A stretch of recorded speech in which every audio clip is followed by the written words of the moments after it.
PTI के senator Saifullah ने senate से मुस्ताफ़ी होने का ऐलान कर दिया। 27वीं तरमीम की हिमायत में वोट देने के बाद ऐवान में खिताब करते हुए बताया कि उन्होंने फील्ड मार्शल और अफवाज पाकिस्तान की वजह से 27वीं तरमीम के हक में वोट दिया। पीटीआई ने उनका और उनके ख़ानदान का बुरे वक्त में साथ नहीं दिया। जो हमारे पाक अफवाज का जो किरदार था, जिसकी वजह से इंडिया को शिकस्त हुई, इंडिया ने जो ज़िल्लत उठाई, वो मेरे ख्याल में हमारे सब पाकिस्तानियों के लिए बास है फ़ख्र, बास है इज़्ज़त है। और जितनी इज़्ज़त प्रेसिडेंट ट्रंप ने हमारे फील्ड मार्शल आसिम मुनीर साहब को दी, ऐसे दुनिया में किसी को सदर ट्रंप ने नहीं दी, इवन किसी वज़ीर आज़म को भी नहीं दी।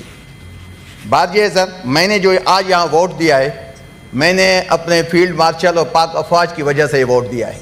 लास्ट ईयर सब जब बात हुई थी 26वें अमेंडमेंट पे, तो मेरी फैमिली के 10 मेंबर, मेरी मिसेज अरेस्ट हुई थी। किसी को पता है यहाँ मेरे पार्टी ने कितना मेरे लिए आवाज उठाया था? 10 मेंबर। कोई एक भी सेनेटर कहे पीटीआई का जिसके बदले उठाए गए थे, मेरे 10 फैमिली मेंबर उठाए गए थे। और सर उसके बाद जब वो तरमीम हो गई तो आपने भी जमत की, शहादत साहब ने भी तब इलेक्शन कमीशन को जाके आपके वो एप्लीकेशन दी, आपने भी डी नोटिफिकेशन के लिए इलेक्शन कमीशन को रेफरेंस भेजा। मैं आज सर यहाँ अपनी सेनेटरशिप से इस्तीफा देता हूँ और मुझे उम्मीद है कि कल आप यहाँ मुझे डी नोटिफाई करके इलेक्शन कमीशन भेजें। मैंने आपका टाइम इस वजह से लिया, मैं अपनी इस सीट से सेनेटरशिप से इस्तीफा देता हूँ। Thank you sir.